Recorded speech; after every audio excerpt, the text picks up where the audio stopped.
she answered and she was like, "Don't ever call me again." I'm like, and a few hours after that, she called. It was right before midnight.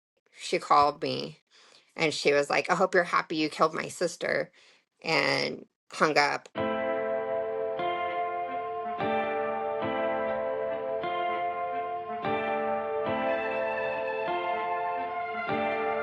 Hi, welcome into Shad Talk. I'm your host, Sean, where we have inspirational stories and talk to small business owners all over the country. Also, we get some crazy stories. Sit back, relax, and enjoy the show.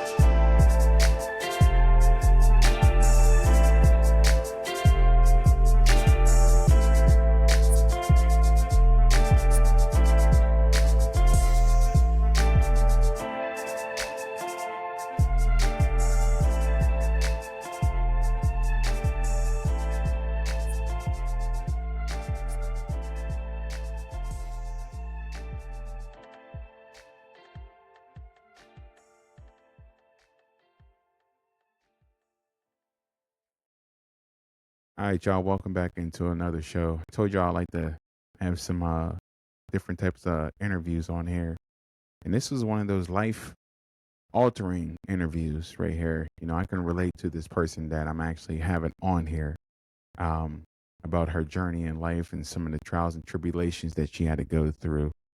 I'm gonna let her tell her story. Welcome in, Kimberly. How you doing today? I'm doing well. How are you? I'm doing pretty good. You know, like I said before, we talked before we decided to get on here and go into detail and just let everybody know exactly where you have been and where you are at now. Um, you know, just dive into it. This take us back to the beginning whenever you start getting into a little bit of mischief in life. Where did it start? And I'm gonna let you take it and evolve from there. Go ahead. Sure. So I started getting in a little mischief very early in life. I had some mental health issues growing up, misdiagnosed, whatever. And then translate that, my mom took me trying to get me help, but translate that to like high school. I started getting a little more trouble, had my first like run in or two with the law. And the first time that I was like involved with the police. I was 15 and my best friend actually got arrested for shoplifting. My mom had to come pick me up. And then from there, I got caught like sneaking out, taking my mom's car. And so I just kind of lived on the edge to say. And so when I was about 18, 19, I just had a series of run ins of just, I didn't care about things. And I was, out with my friends. I was in the lifestyle, we were doing things that were not legal, and just kind of living that party life. I also had a aura about me that if people had an issue with me or had something to say, like I wasn't one to argue or go back and forth gossip or things like that. I was just more of like aggressive. I was a fighter to say. So I had a couple situations where I got in trouble for fighting or got arrested for fighting or disorderly conduct, resisting arrest. And then I got arrested for an assault. It was more like a fight that I won. And um, so that was kind of like leading up. I was like getting tickets, not paying them. Just, I didn't care. Like, I think I got arrested once or twice just for like tickets I didn't pay. That then I got arrested for having warrants on that. And I just never really thought like the choices I was making, I thought just only affected me and I was going to do whatever. And I wasn't really thinking about the future or thinking about how my actions could potentially like impact others. So that was kind of what I was doing like 18, 19. And then, is that a good background? Yeah. So yeah. I mean, shit. We all go through some stuff in life, and I mean, you got in some mischief, and it all everything happens to us for a reason, I believe, and you know, How about you just go into details exactly what happened with this next incident in your life that changed your life? Go ahead. Sure. So I went out with my roommate's sister, and I took her to a party. There were some people there doing different types of illicit activities. And so we were there for, I think we got there probably like around 1 or 2. We had some drinks. I fell asleep for a bit. I'm not sure how long. And then I was awakened and we left. And when we left, I was driving my vehicle with my passenger, and I lost control of the vehicle at like a higher rate of speed. And I had an accident. I hit like median and some trees. And at the time, the area we were in wasn't like really heavy, like developed. I don't know, like I don't remember the exact impact. I kind of remember like seeing her arms kind of pushed back because we are in the front, of course. And so I had left the car and I was going to find, I remember Wait, just wait, like wait, I wait. Let's go back. Let's go back for a second. So you left the party with the passenger, and do you know how fast you were going? Or were you on a highway? Were you on a side road?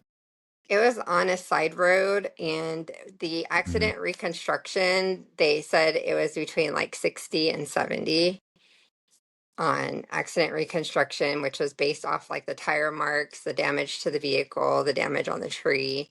But I don't know, I don't remember the actual like impact or Were you accident. drunk? Were you drunk or anything? Were you drunk or high? Yeah. Yeah, so yes, I was drunk, and then they said I had I think it was like cocaine in my system, but I had not done cocaine the night before that. So um Okay. Okay. but I also drank, so but So I you didn't were kind of lit. recall You that. were okay. You don't Yeah. recall that. All right. So let's go up to when the accident And happened. Do you yeah. remember exactly what you hit?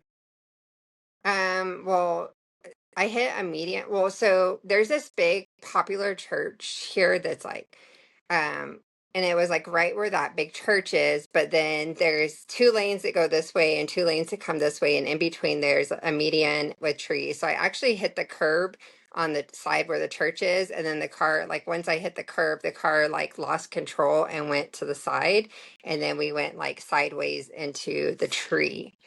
But we hit the tree so hard the car like jumped and hit another tree and then spun around that tree. So we're actually like facing the opposite direction after like the vehicle like came to a full stop.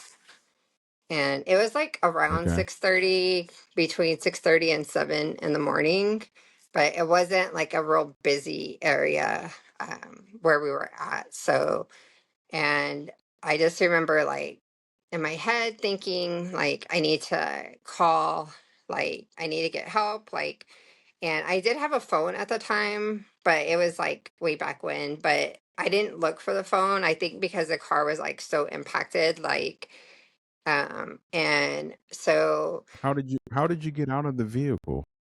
I just opened the door.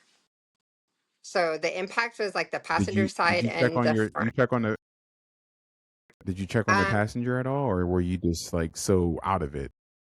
I was just so out of it. I mean, and honestly, I don't In remember, like shock. the only thing, yeah, like I remember kind of like seeing her like push her arms back, like almost like if you're bracing, like you know you're about to like have an accident. But I don't remember the Right. impact. I don't remember getting to the place I went, but I remember thinking like I need to call for help. I need to like call for help. And there's nothing like nearby, so I had walked to this kidney dialysis center. But by the time I had gotten there, I could hear like the ambulances and the police and fire. So when I got to the kidney dialysis, I like knocked, they let me in because they open early. The other businesses in that little center were like all closed. And I went inside, I Mhm. asked to use a phone.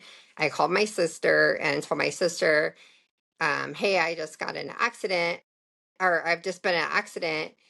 And she asked me where I was at, and I told her the main road. And then she said, okay, Right. like go back to the car. And I was like, I don't know if I could like walk that far. And I could see the people in the facility were just like looking at me because I was bleeding, like my head was bleeding, so I had blood all over me, and I was like disheveled. I didn't even have shoes on. And so I get off with my sister, and they're kind of telling me like, and I'm like, no, I need to like go like back to the car.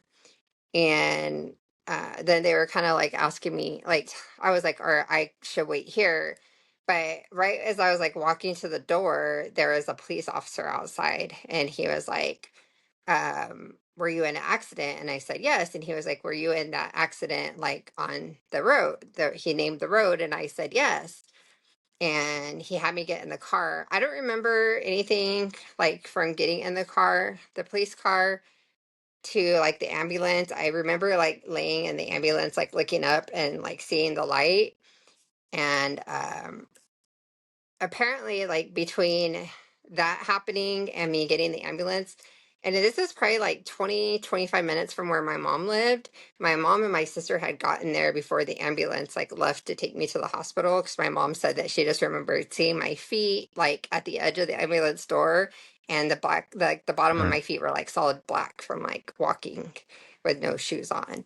And then and that How far they did you walk? How far? What was the distance that you think? Can you remember how far you walked with no it was shoes on? probably like quarter to half mile, like Oh my gosh. yeah.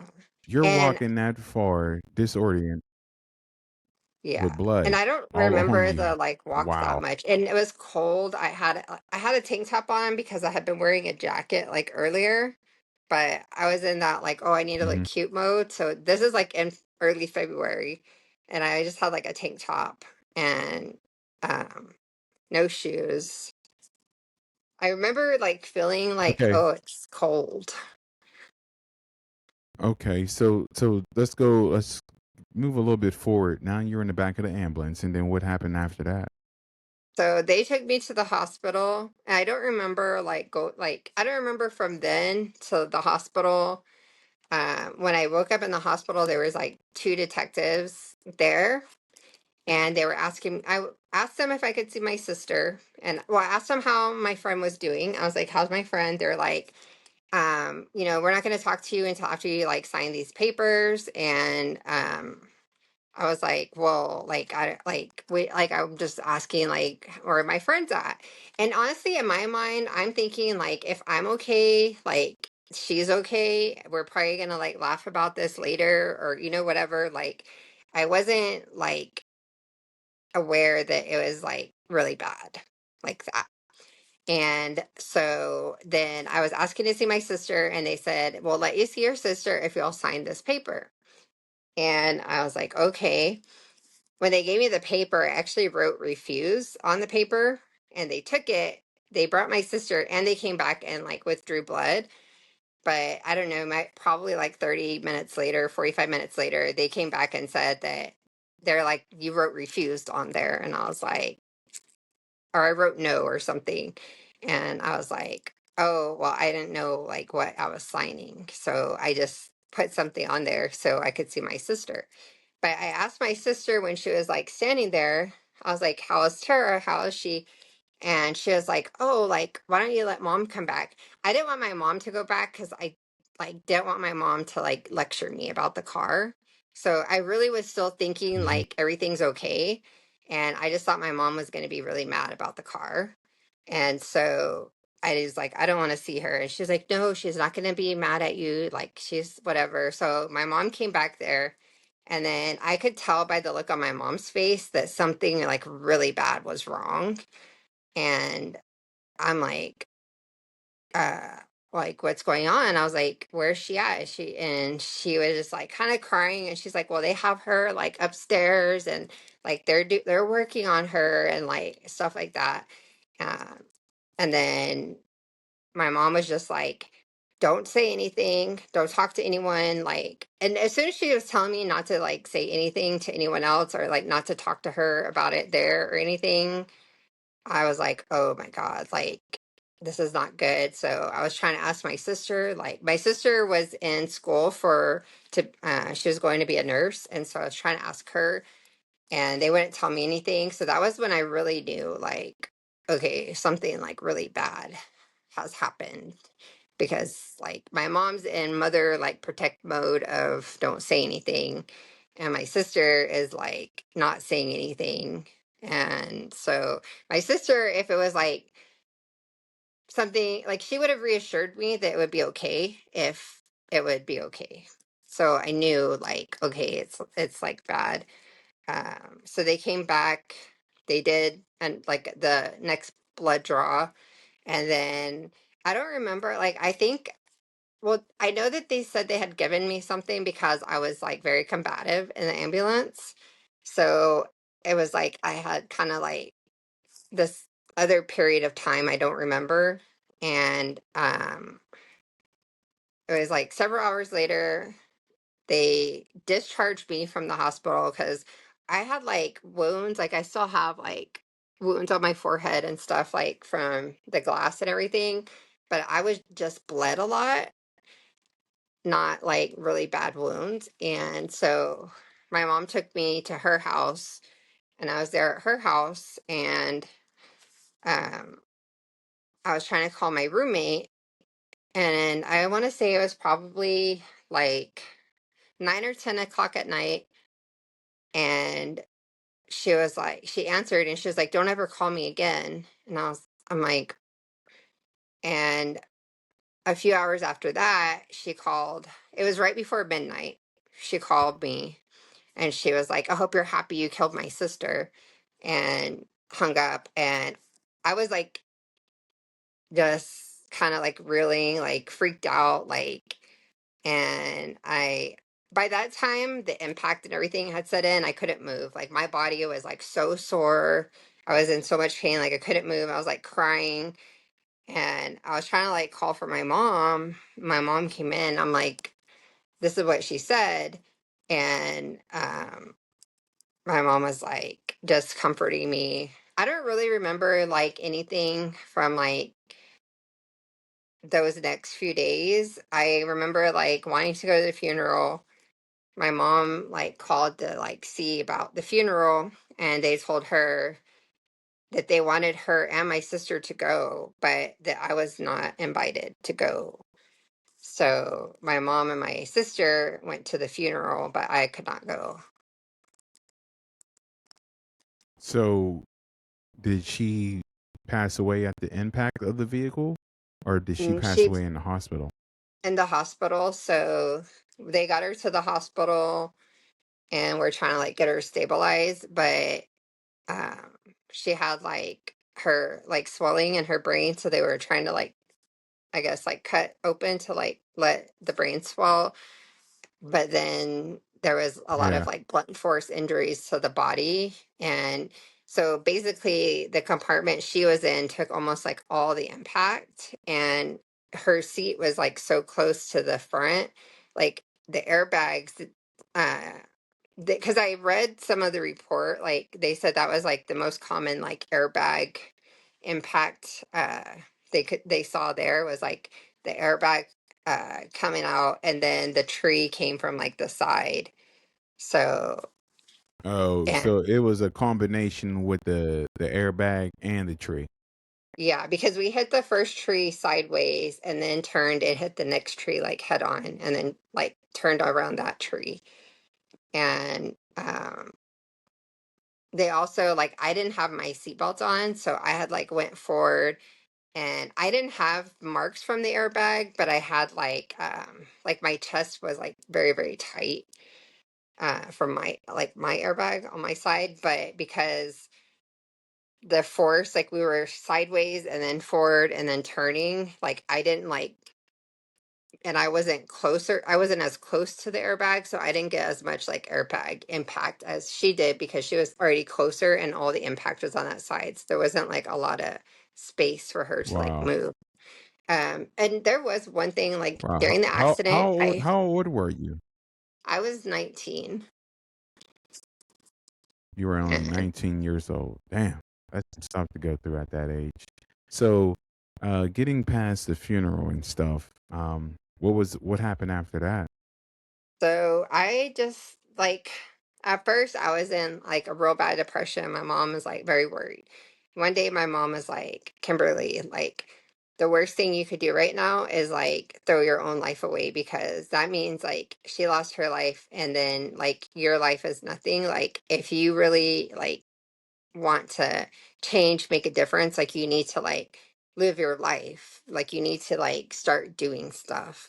So I was working, going to school. I got into like unhealthy relationship because I felt like it wasn't like super unhealthy. It just wasn't good for me. And Right, but I right. It just felt wasn't like I good for wasn't you. like yeah, I wasn't like I just didn't feel like I deserved to like have happiness or too much good stuff. So Oh, um okay. So, okay, where? So, did you ever hear from the cops after this, or when did you ever hear from the cops or anything? no, I did not hear from the cops like anymore. Like after I left the hospital, I didn't hear from the cops. I think because when I have wrote no or refused on the paperwork, which was for the alcohol, like for the lab, the blood draw, um, and then my mom had told me like not to say anything. So whenever they like had come back in there, I didn't say like I was like, oh, like I'm not saying anything. And so I didn't hear Right, from like the police. My like nobody in my like we didn't hear anything from anyone. I was still actually on bond for like another charge. So I talked to my attorney and he was like a week or two later he said, "Oh, well, I don't like see anything open. So like you're fine." So I went to court like a few more times on the other charge and they kept resetting it. And so like I just thought, whatever. It was right, kind of one of those things like if I don't like if nothing happens, like I'm still like I still deal with like I'm still dealing with it. I'm have all this stuff. So like I didn't really think about the criminal like the criminal punishment side was less than the mental, emotional, like life side of it. So but right, so I ended up getting pregnant with my daughter and my daughter so that accident was in February. And then so the following year, I had my daughter in May. Well, when I was like 9 months pregnant, I got a call from the district attorney's office, and they actually called me, asked me my name, and I was like, "Who's calling?" And they're like, "This is so and so at the district attorney's office. We're calling about an incident that happened on February 6th of the year, and we needed to like get your information." And I said, "Well, I think you're trying to investigate me." And they're like, "Who did we call?" I was like, "This is Kimberly." And then they said, "Okay, thank you," and they hung up. And so then I talked to my mom. I talked to the attorney I had locally, and he checked and he was like, "Oh, they have been like investigating and they went to a grand jury. They're going to a grand jury." And so they actually told them that I was pregnant. So they agreed to like wait for not that grand jury, but the next grand jury like convening. So it would be after I had my daughter. And so then my daughter was like a couple weeks old. Well, I had my daughter was a couple weeks old, the grand jury indicted me. And my parents ended up, my dad hired me some attorneys from out of town. And uh, they kind of like knew what my bond was going to be. So they prepared to like put property up for the bond. And then they had talked to the district attorney's office about me like turning myself in and like walking through the booking process instead of like getting arrested. And then the day they got the indictment, the victim's family and their advocates were going to the media, going to the sheriff's office. They're like, "Y'all have a warrant, y'all need to go get her." And so they like went to my house. And the first time they went, I wasn't home. And then I went to like go get stuff so I could just go stay like somewhere else the night that night and go. And So I had got to the house and I was getting my daughter out of the car, and just like the house got surrounded by the sheriff's like office. So I was Did like they have staying out. did they have guns on you and stuff? They did not have guns that I saw. Like the lady who walked up the driveway was wearing like jeans and like a polo shirt, and she had a walkie-talkie. You're right. And so like as she's like talking to me, she's like radioing stuff back to them. And she was like asking me my name and everything. And I was like, I just want to like tell my mom to come get the baby, like if y'all are taking me. And so she was like very polite. They did arrest me in the front because been so recent from having a C-section that it was, like a safety thing. Right. Right. But my So little what sister did was they there charge you too. with? Intoxication, manslaughter. Intoxication what? Manslaughter. Okay. So what So happened after you got arrested? What was the next thing after that? So I got arrested. My parents put up the property. They like got me out. Like I was there a few hours and then they had got me out. And then I started like just having the meetings with my attorneys. And so although my parents got the attorneys, like I still was like the customer. So I still did like meet with them, agree to everything, like sign the paperwork and all that. And then my attorney started like getting the discovery, asking for like the evidence and everything. And my attorneys were like, so here's a few things in your favor is that the first blood draw where you were like, so I was under 21. The first blood draw, I think, was like 0.15. The second blood draw, which that one technically, from what my attorney said, was illegal because I had wrote no on the paper and I didn't like consent and they didn't have a warrant. But the second one was like 0.07, which is under the legal limit. But in the state I'm in, if you're under 21, any level of alcohol in your system is automatically intoxicated under the law. But he said we could have the first one thrown out since because they had that in the grand jury indictment. They can put everything. It's like now up to my attorney to like fight it. So he was like, we could get the second one thrown out, then the slower one will be better for you because then if you have a jury or whatever, like they might be like, well, she wasn't really intoxicated. Like maybe she had been woken up so quickly that she didn't fully wake up or whatever. And then he also said that I didn't know at the time that there had been someone who was driving in the area and had seen like right after the accident, not the actual impact of the accident, but like right after it had happened. And that person, that was a guy, he said that he saw a guy like leave from the car or walk away, run away from the car. And there was a male. He was sure it was a male. I am tall, I'm 5'10. I'm kind of lanky. So he had said he saw like a male, and I, like, when I had called my sister, the lady at the kidney dialysis place said that I had told my sister I've been in an accident. I didn't say, like, I caused an accident or I was driving. Like, I never. So my attorney said the next thing is, like, you don't have anyone to prove that you were actually driving because, in fact, the witness says a man was driving. A man left the car. So Right. that's in your Right. favor. And then the other point he had was that I was 19 and my passenger was 21. So, like, culpability of like who gave me alcohol and how did I drink and was she with me and she knew what I was doing. But I talked about it like with my attorney and with my family, and I said, for me, all those things, like, you have a constitutional right to have the evidence looked at and to like fight a case, right? But how do I Right. ask forgiveness from the family? How do I show like true remorse if I say I did it, but you can't prove I did it? Or like I'm going to draw it out in court Right. and I know there's going to be some unfavorable stuff come up about the victim, like, because that's what attorneys do, right? And how can I do that Right. and ask forgiveness, show remorse? like all at the same time. So really what I worked with my attorneys on, because the judge I had was like the hardest judge in our county for that type of crime.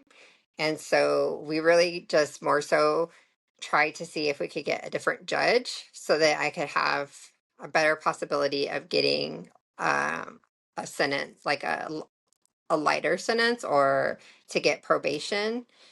And so I was going back and forth to court. So it was a year and a half between the accident and between the indictment and getting arrested. And then it was 2.5 more years after that, which is a total of 4, um, before I went to court. But in the meantime, I got pregnant with my second daughter. And so I got pregnant with my second daughter. I was 9 months, or a little, yeah, I was 9 months pregnant. I was due that same month that I went to court in February, 4 years later. And I had pled guilty. So they did like a pretrial investigation, basically to see like my history, see like my likelihood to like succeed, and then also the victims like get to say like their part, and then the state obviously says. So the district attorney's office said we we don't offer plea deals on these charges. All we can do is offer to like stand down, which is like to not ask for prison. But then right before the court date, I remember I was like watching something on TV, and I saw a commercial and it said, "Oh, coming on the night beat, like we're going to talk about this person who took somebody's life in a vehicle, and it's been 4 years and she's probably never going to go to jail." And I remember thinking like, "Oh, I should watch that and see like what like, maybe there's like something that they did, or like how is like they stay like no they're not going to go, how do they know that they're not going to go to jail?" And so when the news came on later, I was like, oh my God, it's me. Like they're talking about me. And it was her family, just basically they're talking about like all the things I had done in my life, or like perception. And I was like, oh. And They then were just pretty basically, much talking bad on you.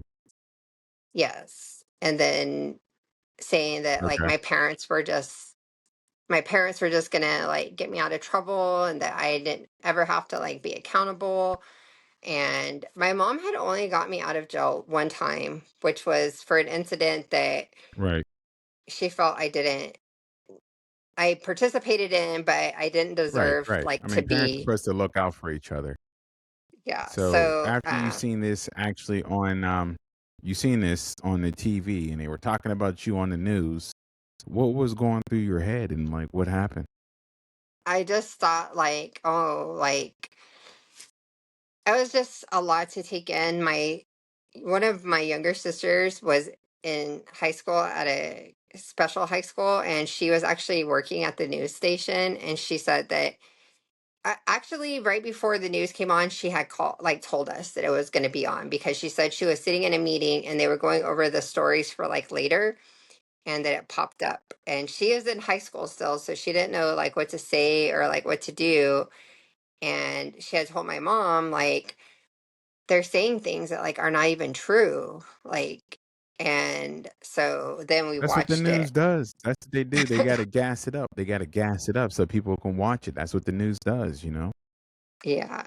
So it put like more heat on it, and then other stations like of course like got involved to like, you know, and it was more of this thing of like, Right. oh, like uh her parents are getting her out of trouble, and she's protected. The victims are like, suffering. And so my Yeah, yeah. attorney They was they try like, to get as much eyes on it. yeah. Right. And my attorney was like, this is like not a good thing, whatever. The thing I did have in my favor was the judge, that we had gotten a judge because my original judge was on vacation on our docket day. So I had gotten a visiting judge who is appointed by the governor. He's not like elected. So he doesn't have to, like, he doesn't care what anybody thinks about what his rulings are, because they don't, like, he's not voted in. Like, he's just there. Yeah, it And doesn't impact him at all. He's there to do his job. Yeah. So my attorney was like, that's still like a good thing, whatever. So then we went to court, and it was very hard, like when you're like living almost like what you feel is like a different life, because I'm like in the court and I'm like, there's all these like cameras and news stations and like, and when you like when you really like realize like, oh, they're here for me, like they're here reporting Totally. on me. And so we went into the courtroom. My children's dad was there. He was like holding my youngest daughter, and my mom was one of my like witnesses for like my sentencing part. And then I had, at the time, I Hmm. had two jobs. One was at a car dealership, one was at a very like popular, well-known restaurant. And my bosses from each of those came, and they were both wearing their actual shirts, like with their logos on it. And which uh, my attorney was like, that's In really a support of good. you. Yeah, he's like, they're literally putting their business on the line, business name, knowing the cameras are here and supporting you. So they just talked, and it was hard because they were supporting me, but then uh, the district attorney would ask him a question like, oh, like, did you know that she got arrested in such and such time for throwing a rock at somebody? And which Wow. he was like, no. And she was like, if you knew that, would that change your perception? And he's like, well, I don't know. Like, I don't know the story, So then basically kind of made it seem like I was being a chameleon of like, Wow. Wow. Wow. So you get sentenced. What did you get sentenced? And you were so I got, pregnant at the time. So yes. So I got sentenced to 8 years in the prison. And when they're reading this to me, like, I don't know anything about prison, jail, good time, work, like, none of the stuff. Like, I just know like my attorney put a motion for like so in our state there's like a deadly weapon finding, but the judge has to find that there's a deadly weapon in order for you to have like the deadly weapon finding. And my attorney was like talking right. about that, which I didn't know. Like, I'm like, I'm already going to jail. Like, what's this talking about? But the judge said, I'm not going to find this as a deadly weapon because, like, you didn't like know the vehicle, like you didn't intend to use the vehicle as a weapon, like you didn't like really think of that, Right. there's no Right. You didn't. intent. You didn't And get it. You did not get in the vehicle and say today's a good day to mess up. You didn't get in there on a yeah, mission to do something like that. That definitely yeah, wasn't your intentions. I mean, shit, you're only 19 years old. You're still a young kid, you know? yeah. And then the judge said, and I have to think about the fact that this victim is 21 and you got alcohol somewhere. And which was kind of, I may have phrased it wrong, but that's basically like the gist of what he said was like, I Right, didn't right. feel You like, didn't go into the place to get the right. You didn't go there to get the alcohol. You know, somebody 21 years old, they can get it. Just yeah. saying. You just And I saying. had actually told my attorney not to like use that argument because my attorney was going to use that argument in the sentencing. And I was like, no, I don't want you to like say that because it doesn't matter. Like, if she bought me alcohol or not, like, I would have drank. Like, I didn't need her to get alcohol. And so I had Okay. asked my attorney like not to use that in there. But they had asked me, I'm very like transparent. So they had asked me about like my past, like any types of drugs I had used, any types of things I had done. And I guess most people lie about their past. And I was like very honest about my past. Um, Right. and I I mean, that's didn't, all that's all you're trying to do. yeah. And I was like, I had already pled guilty. So I'm like, you know, I just like told like the truth. And then my mom, like when she was on the stand, like they started asking her about stuff that she didn't know about. And they're like, oh, so like and then asked her, well, what if it was your daughter? And like, what if, this and that? But one of the things too, like when this was in the media before I went to court and after court, is that they kept highlighting my age of 23. And also, like, there was an article out that said, like, 23-year-old mother, like, gets 8 years for killing. And it makes it sound like I killed my child, or like my child was with me, or, like they're Right. Right. emphasizing that I'm a They got to paint mother. the they got And to then they're paint a using my picture, time. you Yeah, know. they were using my age at the time I was going to court of 23, but I was 19 when this happened. So it's like, I still have one Right. of the articles, which like, oh, 23-year-old Kimberly was driving the car with her passenger, 21-year-old, da da da. So it makes it look like I'm older Uh, than her. And right. I do think that the public, I don't know what the judge would have done. Like, I don't know what the district attorney would have done without the cameras there, because from my understanding and my attorney's understanding, they weren't going to ask for prison, and they weren't going to be super like in depth about the witness questioning. And my attorney felt that they probably got pressured because of the media being there, that's why they said like that they think prison would be appropriate, and that's why he thinks that they started really like grilling us on the witness stand, because they had said that they weren't gonna like do all that. And I mean, from what my attorney told me was that he had pointed out to them the things he could fight, and was like, she doesn't want to fight it. So like, we're kind of doing you a favor, like do us a favor type thing. Like, because if you're not going to agree to not ask for prison, then we're going to fight it. And you're going to have to explain all these discrepancies. And oh, also in the blood draw with the 0.15, they had Right. lost chain of custody on it. So my attorney was like, we actually could just get that one thrown out like altogether, because there was like a thing and it even says like chain of custody, like not confirmed. And so So and then Kimberly, real they quick. also had So said they weren't going to show me autopsy photos, and then the district attorney like pulled one out and like put it in my face, and that was like really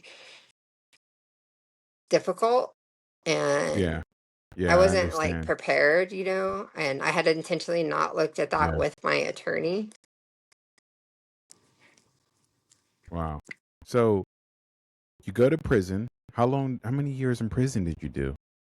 So I went to prison the day I went to jail. When I finally got like to the jail, like in the jail, to a phone, I called my mom, and my mom said, okay, I just talked to this other attorney. We're going to do an appeal. We can get an appeal bond. We're going to get you out tomorrow. Because in my state, if you appeal your sentence, you can get back out on bond. And I told my mom, I said, do not get me out. If you get me out of jail, like I'm never coming back. Like I'm gonna go on the run. Like there's no way I could like mentally deal with Right. this. Like if you get me out, Keep going back and forth. yeah, I was like, if you get me out, like I'm running. Like I'm running. And I later that night kind of regretted telling her that, because I was like, but I knew that that's what, like, I knew there was just like not a way to like wrap my mind around like going back. So she was Right. like, well, we'll do the appeal without doing, because you could still appeal your sentence without like taking the bond. So she was like, we'll still appeal the sentence. And then they were doing the appeal on the sentence. And then the judge suggested that it's that I should wait 6 months and put an appeal in for shock probation, which in our state, like shock probation basically means like you go to prison, you get like thinking you're going to stay there a long time, but then the judge like comes in and pulls you out and like resentences you to probation. But it's like to say like, hey, that's really what could happen, like scared straight type thing. And they do that more with like younger Right. people. So then they Mm-hmm. told the attorney that, which this is like a new attorney, because then my mom got someone local, because that was another thing. Like the media made it seem like because I had these two attorneys coming from out of town, and that we were going to use these, like, they weren't even like real popular where they're from. It wasn't um, a thing like that. But so we do that. I ended up having my daughter like a month after I got into jail. They couldn't move me to the prison because I wasn't medically cleared. And my due date was February 29th. It was a leap year. And I was supposed to have a C-section 2 weeks before that because I already had a C-section. So they didn't even take me to a doctor until the last week of the month. And then that doctor was like, okay, like, well, I'm going to have you come back next week. And I'm like, I literally am supposed to have a C-section. And they sent me back. So this is now March 9th. I started like having contractions, which I'd never had contractions before, so I didn't know like what's going on. But I told my mom like this. I called my mom, I'm like, this is what's going on. She's like, you need to start writing down the time, and like if they as they get closer, you need to like ask them to like take you. So, and I'm very like I have a high pain tolerance, so I go up and I'm like, hey, like I'm having contractions or 5 minutes apart. I'm very like, and the guard's like, no, you're not. And I'm like, I am. And I was like, and I'm bleeding. And then she was like, okay, like, well, I'll send you to like medical, but you have to wait. So you have to like wait till they have someone to escort you like there. And then I get to medical and I'm like sitting there, they're doing my blood pressure. I'm like, yeah, I'm like having contractions. And the lady's like, oh, they're just like, the way they treat prisoners is terrible. And I just didn't know how to like, I guess I should have faked like been like, oh my god, like make a scene, but I just thought that if you tell people, Right. but I was bleeding and then I was sitting there and it just like came through my pants, like you could see it, like it looked like I peed on myself but dark. And they're like, okay, well, we'll take you. Right. So they, not an ambulance or nothing, they get two guards to like drive me to the hospital. And then I'm sitting in there with like this one guard, and she was the sweetest lady. She was so sweet. She treated me like a human being, which was like hard because even at the hospital, like the medical people knew I was a prisoner. I had the guard there with me, and they just weren't listening to me. I'm like, I have to have a C-section. I have a biarcuate uterus. Like my uterus is not connected to like the exit. Like she cannot come out of Right. there. Right. And I'm Right. trying So to you explain it to you them. had you had Like, different things. You try to explain it to them, but they're not trying to hear this. yeah. And then I was like laying there and I was telling the guard, I was like, oh my gosh, like I'm just like peeing my pants. Like I'm peeing and I'm laying in the bed, like I'm in the gown, and the guard looks and her eyes just like get big and she's like, hold on. And she like gets up, like walks away from me. And I hear her telling them like she's bleeding everywhere. Y'all need to do something. They came back and that's when they like pulled the sheet and like there was just blood like everywhere. So they rushed me back to do a C-section. I don't remember like too much of the C-section, but remember like looking to the side of the operating room and I saw her there and she was like the officer, she was just like crying. And I was just like, you're there by yourself, like, and they put me back under. I needed a You blood got transfusion, but I didn't have family there to sign for it. So they just were giving me like IV instead of like I couldn't get blood because there was no one to sign and they weren't allowed to call my family while I was there because it was like a risk of leaving. you're an inmate. Right. Right. Right. So I had my daughter, like I So didn't get once you to. had yeah, so after you did you get to hold your baby? Not then, no. Like they didn't even like show her to me or anything. Like they took her. I never Did you even know heard she her was okay? cry. Did they I Wow. didn't right then. Like I never heard Wow. her cry. I was like heavily medicated when I woke up. The officer just told me like she was like, everything is okay. Like your baby's good. And when the nurse came in, I'm like, how's my baby? And she was like, I'm not allowed to talk to you about like anything. And I was like so thankful that officer Wow. like told me because that Right. would have freaked me out because the last time that people didn't tell me anything was like a very bad thing.